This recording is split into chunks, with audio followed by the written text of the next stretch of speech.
ده انا امي.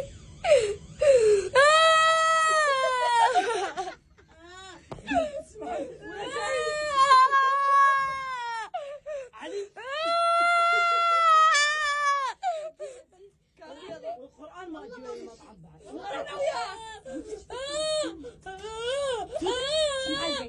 خليه يشيل خليه يمح مثل الكلب ادعم على شوفي ما افتح. شنو ما يفتح؟ اول شنو هسه راح يجون صوت شنو يما هو من ورا كل شيء ماكو. هسه راح نطلع. انا راح ادق لهم غير انا قاعد ادق لهم بالنداء هسه راح يجون. راح يجوني. ايش بيك كانوا يسمعونا غير بصفه ما بصفه هم.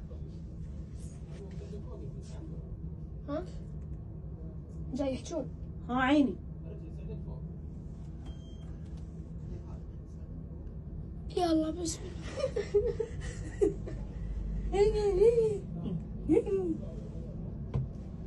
شوف شلون نرجع على نفس السوري.